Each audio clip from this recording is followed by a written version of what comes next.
नमस्कार। Welcome to my channel. आप सभी का हमारे चैनल पर स्वागत है। तो हम इलाहाबाद हाई कोर्ट की जो भर्तियां group C, group D, steno, paid apprentice और ड्राइवर की जो भर्तियां निकली हैं तो उनके लिए हम जीके जीएस की तैयारी कर रहे हैं। तो आज हम शुरू करेंगे क्लास को। ये क्लास 4 है, थ्री लिख के है 4, यहाँ पर 4 क्लास है, 4th क्लास है। तो इससे पहले 3 क्लास अपलोड हो चुकी हैं जीके जीएस की। तो यदि आपने वो क्लास नहीं देखी तो पहले वो देख लीजिए। हम प्रीवियस ईयर के क्वेश्चंस देख रहे हैं जो प्रीवियस ईयर में पूछे गए हैं विभिन्न प्रकार के हाई कोर्ट के एग्जाम्स में, तो उनको हम देख रहे हैं। तो इस क्लास में हम 100 क्वेश्चन देखेंगे और इसके साथ इसको हम थोड़ा डीप में भी देखेंगे। तो चलिए बिना किसी देरी शुरू करते हैं। तो यदि हमारे चैनल पर पहली बार हैं तो चैनल को सब्सक्राइब कर लेंगे तथा अपने साथियों के साथ शेयर कर देंगे। तो मैं आपको अपने बारे में बता देता हूँ। मेरा स्टेज 1 में जब मैंने पेपर दिया था ग्रुप डी का 2022 में, तो स्टेज 1 में मेरे 87 मार्क्स थे, स्टेज 2 में 86 थे और इस तरह से टोटल 173 थे आउट ऑफ 200। तो ये मेरा उस वक्त का फ़ोटो है जब मैं डिस्ट्रिक्ट कोर्ट में था और ये मेरा डिस्ट्रिक्ट कोर्ट था। तो और ये है मेरा चैनल। तो आप ये चैनल पर पहली बार आए हैं तो इसको सब्सक्राइब कर लेंगे तथा अपने साथियों के साथ शेयर कर देंगे। आप प्लीज़ हमारे चैनल को सब्सक्राइब अवश्य करें, क्योंकि आज जब तक आप सपोर्ट नहीं करेंगे तो हम थोड़ा टाइम का भी इशू रहता है। तो आप प्लीज़ ज़्यादा से ज़्यादा सब्सक्राइब करें ताकि हमारा मोटिवेशन लेवल बढ़े और हम आपके लिए ज़्यादा से ज़्यादा काम कर पाएँ। तो चलिए शुरू करते हैं बिना देरी के।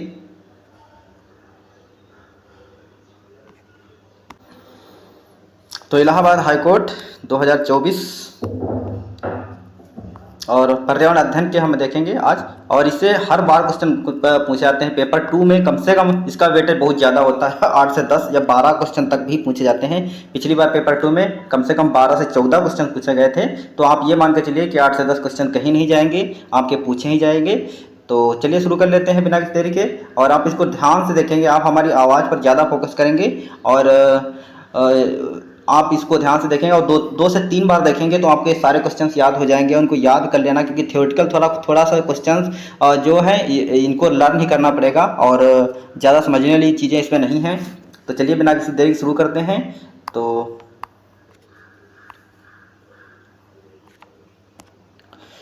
पहला क्वेश्चन है, विश्व पर्यावरण दिवस कब मनाया जाता है? तो विश्व पर्यावरण दिवस मनाया जाता है 5 जून को। 5 जून को क्या मनाया जाता है? तो विश्व पर्यावरण दिवस मनाया जाता है। पारिस्थितिक तंत्र में ऊर्जा का प्रमुख स्रोत क्या है? पारिस्थितिक तंत्र में ऊर्जा का सबसे बड़ा स्रोत क्या है? तो सूर्य है। सूर्य से पारिस्थितिक तंत्र को ऊर्जा प्राप्त होती है सबसे ज़्यादा। तो प्रत्यक्ष या अप्रत्यक्ष रूप से, देखिए क्वेश्चन घुमा कर पूछा भी जा सकता है, घुमा कर भी पूछा जाएगा। तो इस तरह से पूछा जाएगा, प्रत्यक्ष या अप्रत्यक्ष रूप से सभी जीवों के लिए ऊर्जा का प्राथमिक स्रोत क्या है? तो सूर्य ही है। सूर्य है सबके लिए। अगला है, विश्व वन्य जीव सप्ताह कब मनाया जाता है? विश्व वन्य जीव सप्ताह कब मनाया जाता है? तो विश्व वन्य जीव सप्ताह ये अक्टूबर के प्रथम सप्ताह में मनाया जाता है। तो अक्टूबर के प्रथम सप्ताह में क्या मनाया जाता है? तो वन्य जीव सप्ताह। ये क्वेश्चन कई बार रिपीटेड है, पूछा गया क्वेश्चन है। अगला है, अमृता देवी बिश्नोई ने किस वृक्ष की रक्षा के लिए अपनी जान की बलि दे दी थी? तो एक खेजड़ी वृक्ष की जो रक्षा है तो अपनी जान दे दी गई थी। इनको वृक्ष के साथ इनको काट डाला गया था। तो इसको याद रखेंगे। तो अमृता देवी बिश्नोई ने किस वृक्ष के लिए अपनी जान दे दी? तो खेजड़ी वृक्ष के लिए। तो अमृता देवी बिश्नोई एक पुरस्कार भी दिया जाता है इन्हीं के उपलक्ष्य में। पर्यावरण संरक्षण अधिनियम किस वर्ष पारित हुआ था? तो पर्यावरण संरक्षण अधिनियम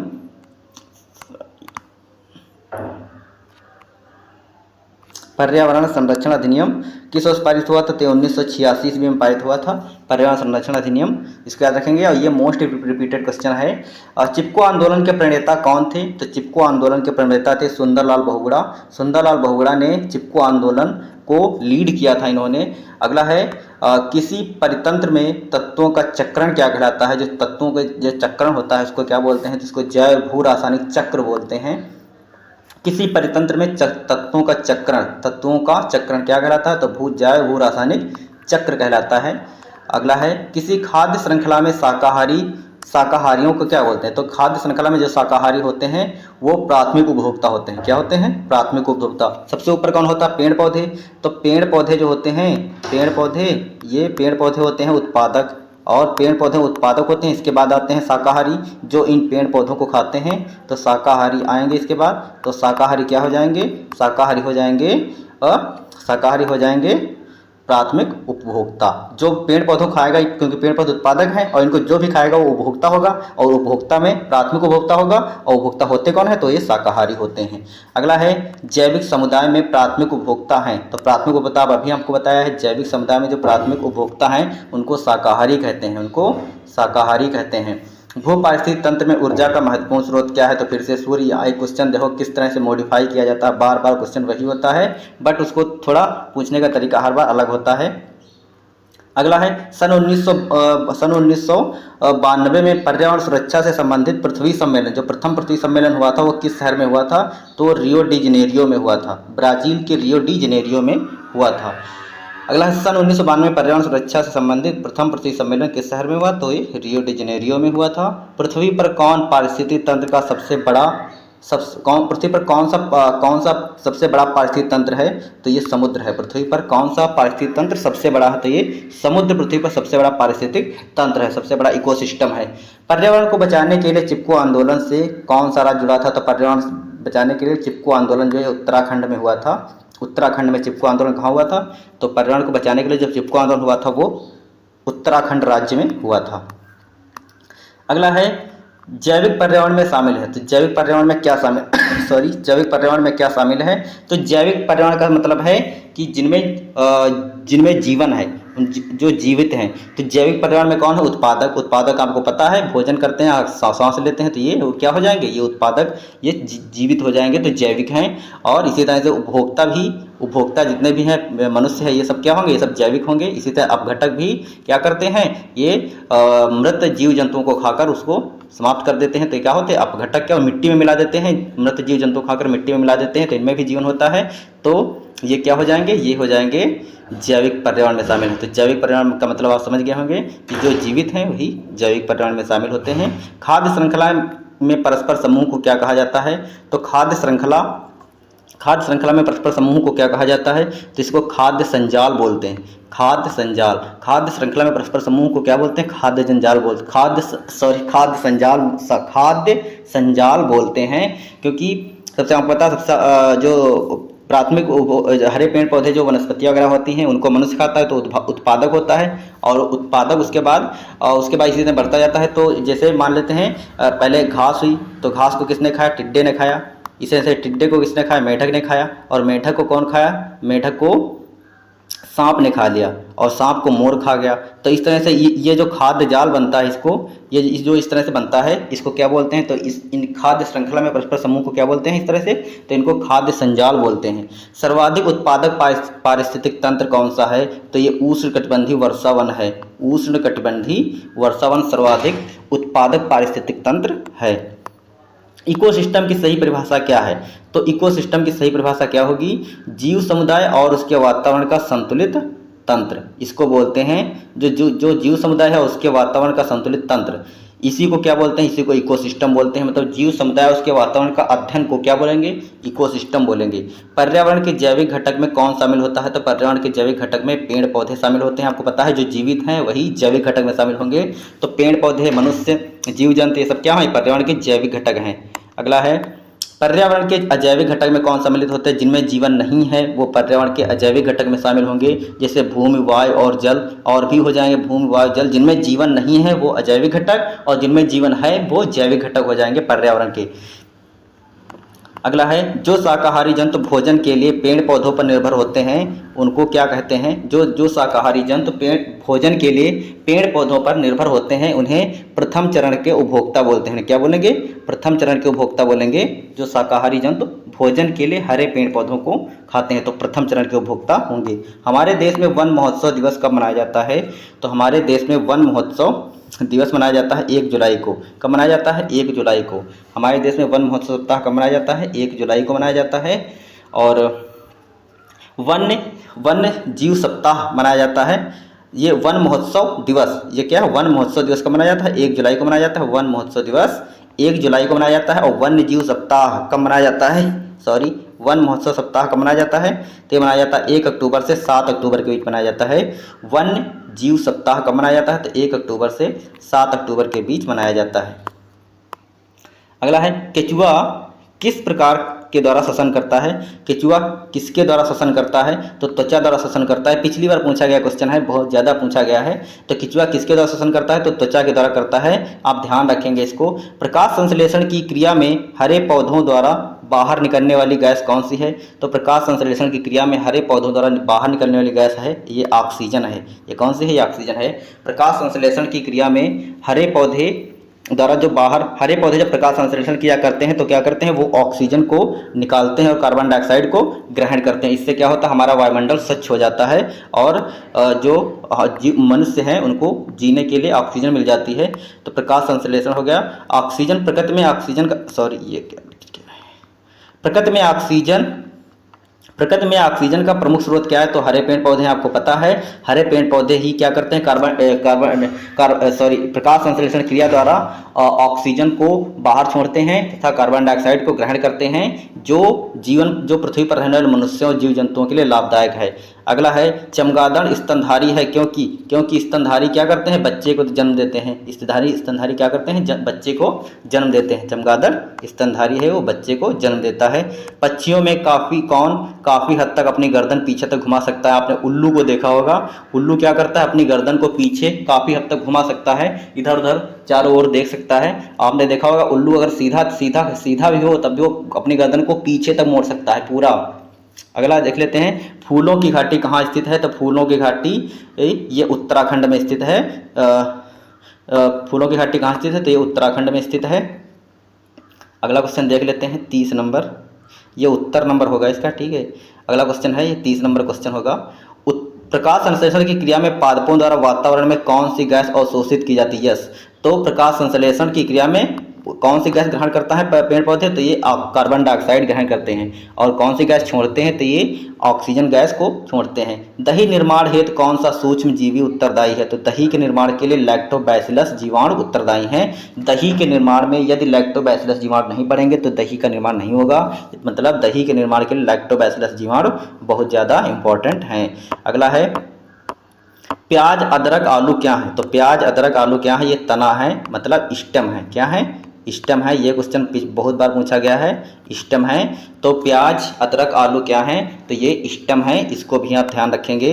पौधों को वायुमंडल का शुद्धिकारक कहा जाता है क्योंकि पौधों को वायुमंडल का शुद्धिकारक कहा जाता है। क्वेश्चन फिर रिपीटेड इसी तरह से, मतलब क्वेश्चन को मॉडिफाई करके इधर उधर करके क्वेश्चन को वही क्वेश्चन बार बार पूछा जाता है। तो पौधों को वायुमंडल का शुद्धिकारक कहा जाता है क्योंकि कहा जाता है प्रकाश संश्लेषण की क्रिया करते हैं इसलिए, क्योंकि प्रकाश संश्लेषण की क्रिया करके क्या करते हैं कि ऑक्सीजन को छोड़ते हैं और कार्बन डाइऑक्साइड को ग्रहण करते हैं, जिससे ऑक्सीजन जो छोड़ते हैं वो पृथ्वी पर रहने वाले जीव जंतुओं मनुष्यों के लिए बहुत ज़्यादा लाभदायक है।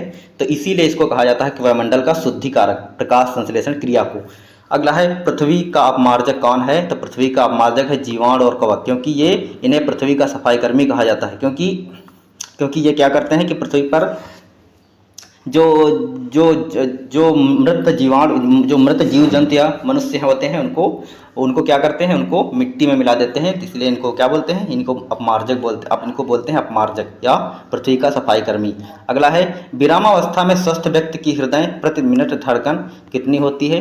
तो एक मिनट में व्यक्ति का हृदय कितनी बार धड़कता है? तो 72 बीट्स पर मिनट होती हैं। 72 बीट्स पर मिनट ये होता है मनुष्य का धड़कन। सॉरी। हमारे शरीर में किस अंग के द्वारा अमोनिया को यूरिया में बदला जाता है? तो हमारे शरीर में किस अंग के द्वारा अमोनिया को यूरिया में बदला जाता है? तो यकृत के द्वारा। यकृत मतलब लीवर के द्वारा। लीवर क्या करता है? अमोनिया को यूरिया में एक्सचेंज करता है, बदलता है। अगला है मनुष्य के शरीर की जैव रासायनिक प्रयोगशाला किसे कहते हैं? तो यकृत को ही बोलते हैं। यकृत को क्या बोलते हैं? जैव रासायनिक प्रयोगशाला, बायोकेमिकल लेबोरेटरी या लैब, इसको क्या बोलेंगे? तो यकृत को बोलेंगे। मनुष्य के शरीर की जैव रासायनिक प्रयोगशाला क्या है? तो ये यकृत हो जाएगा।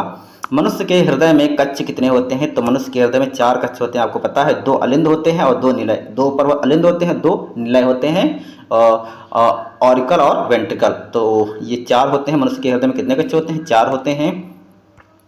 प्रकृति में ऑक्सीजन का प्रमुख स्रोत क्या है? तो प्रकृति में ऑक्सीजन का प्रमुख स्रोत हैं हरे पौधे। आपको पता है प्रकृति में ऑक्सीजन का प्रमुख स्रोत हरे पौधे इसलिए हैं क्योंकि पेड़ पौधे के प्रकाश संश्लेषण की क्रिया में ऑक्सीजन को छोड़ते हैं तथा कार्बन डाइऑक्साइड को ग्रहण करते हैं। प्रकाश संश्लेषण संपादित होता है, तो प्रकाश संश्लेषण किसमें संपादित होता है? तो यह सभी हरे पौधों में होता है। प्रकाश संश्लेषण की क्रिया कहाँ होती है? सभी हरे पौधों में होती है। प्रक्रिया जिसके द्वारा पौधे प्रजनन करते हैं तो इसको बोलते हैं परागण बोलते हैं, परागण पॉलिनेशन बोलते हैं। तो प्रक्रिया जिसके द्वारा पौधे प्रजनन करते हैं तो इस प्रक्रिया को क्या बोलते हैं? तो परागण बोलते हैं।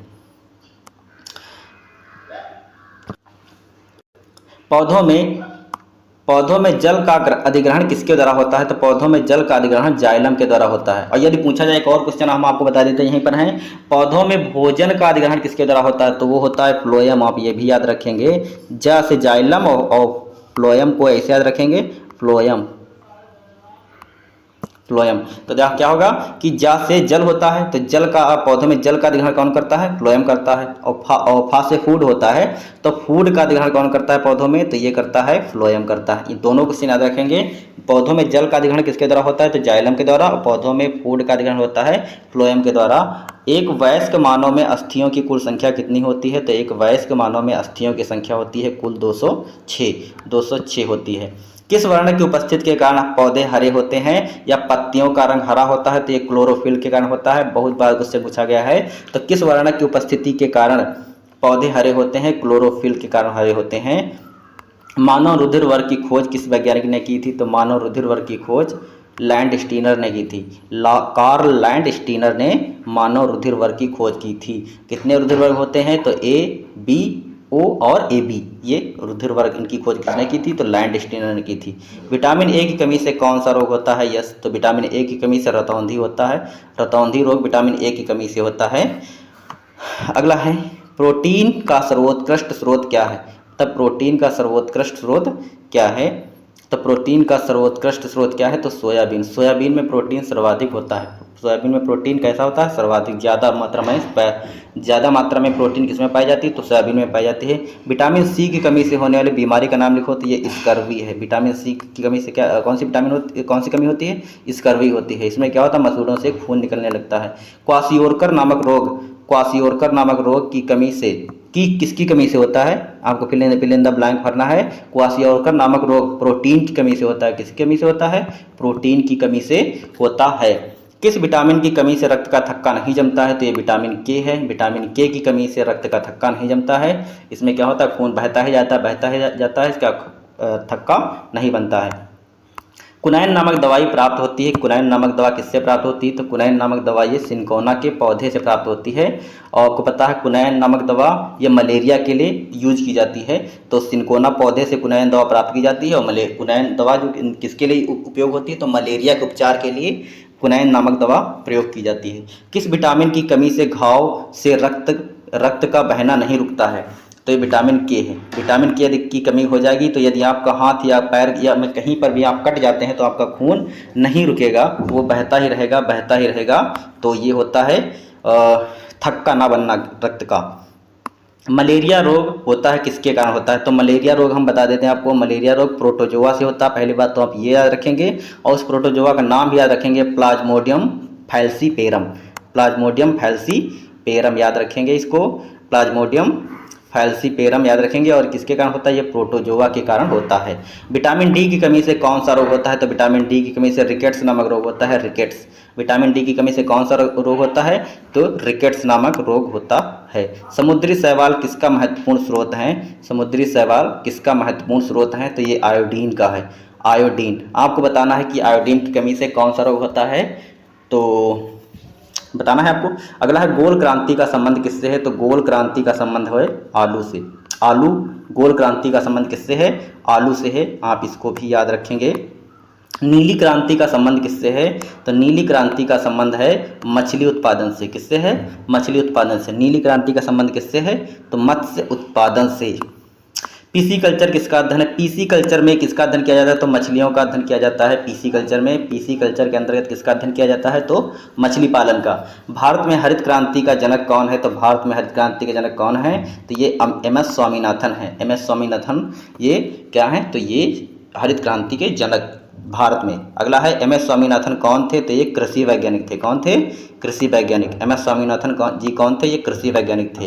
किस मिट्टी का विस्तार भारत के सर्वाधिक क्षेत्र पर है? तो ये जलोढ़ मिट्टी है। जलोढ़ मिट्टी का विस्तार भारत के सर्वाधिक क्षेत्र पर है। जलोढ़ मिट्टी का विस्तार भारत के सर्वाधिक क्षेत्र पर है। झूम खेती होती है कहाँ पर होती है? तो झूम खेती मेघालय में होती है। कहाँ होती है? झूम खेती मेघालय में होती है। झूम खेती का दूसरा नाम क्या है? तो झूम खेती का दूसरा नाम है, इसको भी याद रखेंगे, स्थानांतरित कृषि। स्थानांतरित कृषि। इस कृषि में क्या होता है कि जहाँ पर पेड़ पौधे लगे होते हैं उसको क्या करते हैं ये लोग, उसमें आग लगा देते हैं। उसके बाद जब पेड़ पौधे जल जाते हैं तो सब उसी में मिट्टी में मिल जाते हैं। तो उसके बाद क्या होता है कि उसको उसी पर जुताई करके खेती करते हैं। और जब वो उर्वरा हो बंजर हो जाती है तो जब वहाँ की ज़मीन उर्वरा या बंजर हो जाती है तो क्या करते हैं, वहाँ से अपना डेरा हटाकर कहीं और चले जाते हैं जहाँ पर वन वगैरह लगे होते हैं। तो इसीलिए इसको स्थानांतरित कृषि बोलते हैं, क्योंकि ये एक जगह पर तब तक रहते हैं जब तक उसकी उर्वरा शक्ति रहती है ज़मीन की। अगला है रेशम के कीड़ों को किस पेड़ पर पाला जाता है? तो सहतूत के पेड़ पर पाला जाता है। रेशम के कीड़ों को किस पेड़ पर पाला जाता है? तो सहतूत के पेड़ पर पाला जाता है। किस मृदा की जल धारण क्षमता अधिक होती है? तो चिकनी मृदा की जल धारण क्षमता अधिक होती है। गेहूं का सर्वाधिक उत्पादन किस राज्य में होता है? तो गेहूं सर्वाधिक उत्तर प्रदेश राज्य में होता है। कहाँ होता है? उत्तर प्रदेश राज्य में गेहूं सर्वाधिक होता है। अगला है अंतर्राष्ट्रीय ओजोन दिवस। मोस्ट इंपॉर्टेंट क्वेश्चन, अंतर्राष्ट्रीय ओजोन दिवस कब मनाया जाता है? तो इस 16 सितंबर को मनाया जाता है अंतर्राष्ट्रीय ओजोन दिवस। अगला है किस गैस के रिसाव के कारण भोपाल गैस त्रासदी हुई थी? तो किस गैस के कारण हुई थी? तो किस गैस के रिसाव के कारण भोपाल गैस त्रासदी हुई? तो मिथाइल आइसोसाइनाइड के कारण क्या हुआ था? भोपाल में जो 1984 में जो हुई थी भोपाल गैस त्रासदी, उसमें मिथाइल आइसोसाइनाइड का रिसाव हो गया था, जिसके कारण 10,000 लोग कम से कम मारे गए थे। तो वायुदाब किस यंत्र से मापा जाता है? अगला क्वेश्चन है। तो वायुदाब मापा जाता है बैरोमीटर से। बैरोमीटर पैमाने से वायुदाब मापा जाता है।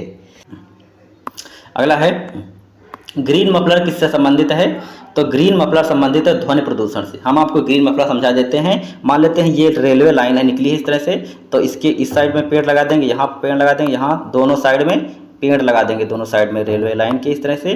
तो इससे क्या होगा कि जो ध्वनि निकलती है रेलवे ट्रैक वगैरह से, जो रेलवे से ट्रेन से, तो वहाँ वो ध्वनि क्या होगी, इसी पेड़ पौधे इसको ऑब्जॉर्ब कर लेंगे, तो जिससे ध्वनि का प्रदूषण कम होगा। तो इसी को ग्रीन मफलर बोलते हैं। तो ग्रीन मफलर किससे संबंधित है? तो ध्वनि प्रदूषण से संबंधित। किससे संबंधित है? ध्वनि प्रदूषण से। अगला है ध्वनि प्रदूषण का मापन किस इकाई द्वारा होता है? तो ध्वनि प्रदूषण का मापन होता है डेसिबल के द्वारा। किसके द्वारा होता है? डेसिबल। अगला है वायुमंडल में नाइट्रोजन गैस का प्रतिशत कितना है? तो आपको बताना है कि वायुमंडल में नाइट्रोजन गैस कितने प्रतिशत होती है? तो 78.09% वायुमंडल में ये नाइट्रोजन पाई जाती है। सर्वाधिक मात्रा में नाइट्रोजन होती है। हमारे पर्यावरण में किस गैस का सबसे अधिक सांद्रण है? तो आपको वही क्वेश्चन, रिपीटेड क्वेश्चन। तो नाइट्रोजन गैस हमारे वायुमंडल में सबसे अधिक मात्रा में है। वायुमंडल में उपस्थित ऑक्सीजन का प्रतिशत कितना है? तो वायुमंडल में ऑक्सीजन 21% लगभग उपस्थित है। कितनी है? लगभग 21% है। 20 पॉइंट समथिंग है, तो 20 पॉइंट से कुछ ज़्यादा है, तो लगभग में इसका क्वेश्चन पूछा जाए तो 21% आप लगाएंगे आंसर। BOD किसका सूचक है? तो बायोलॉजिकल ऑक्सीजन डिमांड इसको बोलते हैं। ये नदी में जो प्रदूषण होता है उसको मापने की इकाई है। तो ये होता है जहाँ जितना ज़्यादा BOD होगा उतनी ज़्यादा नदी प्रदूषित होगी। तो BOD किसका सूचक है? तो नदी प्रदूषण का जो नदी में प्रदूषण होता है उसको वो होता है नदी प्रदूषण। BOD होता है वहाँ पर। तो जहाँ जितना ज़्यादा BOD होगा वो नदी उतनी ज़्यादा दूषित होगी। तो अगला क्वेश्चन देख लेते हैं। BOD किसका सूचक है? तो नदी प्रदूषक स्तर का। ठीक है। अगला है वायुमंडल में कितनी परतें होती है? तो वायुमंडल में 5 परतें होती हैं। कौन कौन सी होती हैं? एक क्षोभ मंडल होती है सबसे निचली परत, उसके बाद एक समताप मंडल होती है, एक मध्य मंडल होती है, एक आयन मंडल होती है और एक बाह्य मंडल होती है। तो ये कितनी परतें होती हैं? 5 परतें होती हैं। इनके नाम याद रखेंगे। क्षोभ मंडल, समताप मंडल, मध्य मंडल, आयन मंडल और उसके बाद बहिर्मंडल। ठीक है। अगला है अम्ल वर्षा में क्या होता है? तो अम्ल वर्षा में सल्फर डाइऑक्साइड, नाइट्रोजन डाइऑक्साइड ये शामिल होती हैं अम्ल वर्षा में, एसिड रेन में। मुख्यतः ये गैसें हैं, बट इसमें अगर एक गैस और हम ऐड कर दें CO2, NCERT क्लास 7 में दिया गया है तो अम्ल वर्षा में कौन सी गैस शामिल होती हैं? तो सल्फर डाइऑक्साइड, नाइट्रोजन डाइऑक्साइड और प्लस कार्बन डाइऑक्साइड, ये तीनों गैसें शामिल होती हैं। अगर मुख्यतः पूछी जाए तो सल्फर डाइऑक्साइड और नाइट्रोजन डाइऑक्साइड, यही दोनों गैसें हैं जो अम्ल वर्षा के लिए उत्तरदायी हैं। एसिड रेन के कारण ही ताजमहल का रंग क्या हो रहा है? दिन प्रतिदिन डल होता जा रहा है। अगला है डॉप्सन किसके मापन की इकाई है? तो डॉप्सन ओजोन परत को मापने की इकाई है। डॉप्सन किसके मापन की इकाई है? तो ये ओजोन परत के मापन की इकाई है। Carbon dioxide, methane, nitrous oxide और जल वाष्प किस गैस के अन्य नाम हैं? तो ये क्या करती हैं? ये हरित गृह गैस हैं, ग्रीन हाउस गैसेस हैं। कौन सी हैं? ग्रीन हाउस गैसेस हैं ये। और ग्रीन हाउस गैसेस क्या करती हैं? तो ये पृथ्वी का तापमान बढ़ाती हैं। तो carbon dioxide, methane, nitrous oxide और जल वाष्प को किस गैस के नाम से जाना जाता है? तो इनको बोलते हैं हरित गृह गैस या ग्रीन हाउस गैसेस। इनको आप याद रखेंगे अच्छे से। पृथ्वी पर जल की पूर्ति होती है किसके द्वारा? तो जल चक्र द्वारा होता है। पृथ्वी पर जल की पूर्ति किसके द्वारा होती है? जल चक्र के द्वारा होती है। वायुयान, अगला क्वेश्चन है वायुयान वायुमंडल की किस परत में उड़ते हैं? तो वायुयान वायुमंडल की समताप मंडल में उड़ते हैं। समताप मंडल में वायुयान जो आप उड़ते हुए देखते हैं ये किस मंडल में उड़ते हैं? तो क्षोभ मंडल को के ऊपर परत होती है समताप मंडल, तो वहां पर कौन सा उड़ता है? ये वायुयान उड़ते हैं वहां पर। मौसम संबंधित घटनाएं वायुमंडल के किस परत में होती हैं? तो मौसम संबंधित घटनाएं वायुमंडल के क्षोभ मंडल में होती हैं। मौसम संबंधित जितनी भी घटनाएं होती हैं वो सारी घटनाएं कहाँ होती हैं? तो ये सब क्षोभ मंडल में होती हैं।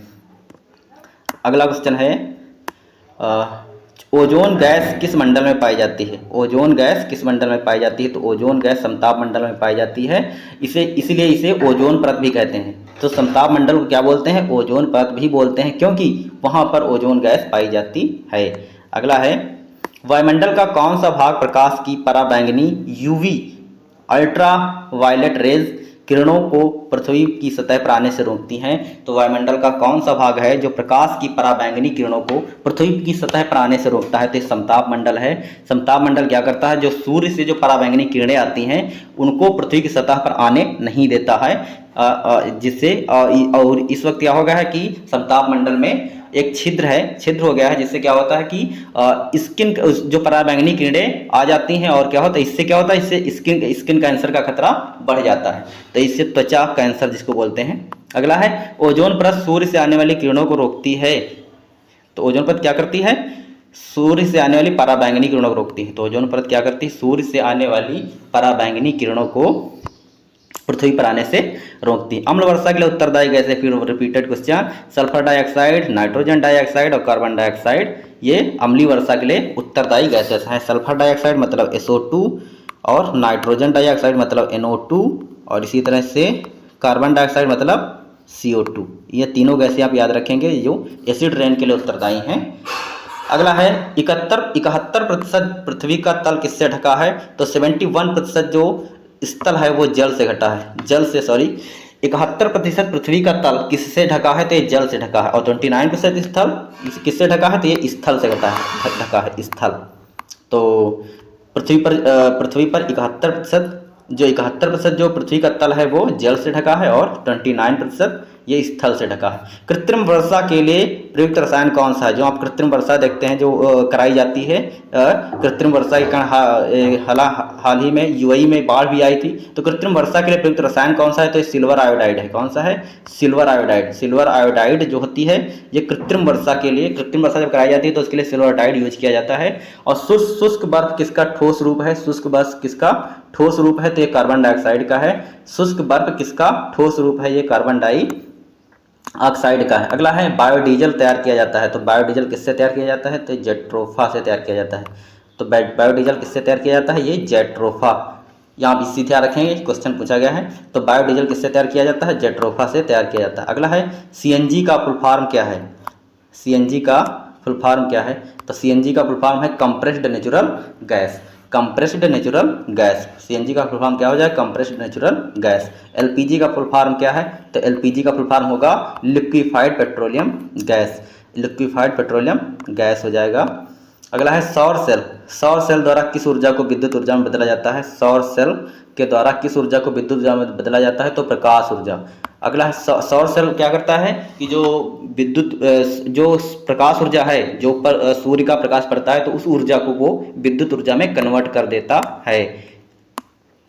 CNG का ईंधन के रूप में किस में इस्तेमाल होता है? तो सीएनजी का ईंधन के रूप में वाहनों और उद्योगों में इसका इस्तेमाल किया जाता है। सीएनजी का ईंधन के रूप में कहाँ इस्तेमाल होता है? तो वाहनों और उद्योगों में किया जाता है। एलपीजी में मुख्य रूप से कौन गैस होती है? तो एलपीजी में मुख्य रूप से ब्यूटेन होती है। क्या होती है? ब्यूटेन होती है। अगला है नरौरा परमाणु ऊर्जा संयंत्र कहाँ है? तो नरौरा परमाणु ऊर्जा संयंत्र है बुलंदशहर उत्तर प्रदेश में है। कहाँ है? बुलंदशहर उत्तर प्रदेश में है। केचुआ पालन को क्या कहते हैं? केचुआ पालन को क्या बोलते हैं? तो केचुआ पालन को बोलते हैं वर्मी कल्चर। क्या बोलेंगे? वर्मी कल्चर बोलते हैं। और अंगूर की खेती को क्या बोलते हैं? तो विटी कल्चर बोलते हैं। क्या बोलेंगे? विटी कल्चर बोलेंगे अंगूर की खेती को। आयोडीन की कमी से कौन सा रोग होता है? तो आयोडीन की कमी से घेंघा रोग हो जाता है। आयोडीन की कमी से क्या होगा? घेंघा रोग हो जाएगा। तो आयोडीन युक्त नमक इसीलिए खाना चाहिए। अगला है पौधों में प्रकाश संश्लेषण की क्रिया किस रंग में सबसे अधिक होती है? तो पौधों में प्रकाश संश्लेषण क्रिया लाल रंग में सबसे अधिक होती है। तो पौधों में प्रकाश संश्लेषण क्रिया किस रंग में सबसे अधिक होती है? ये लाल रंग में होती है। किसी स्थान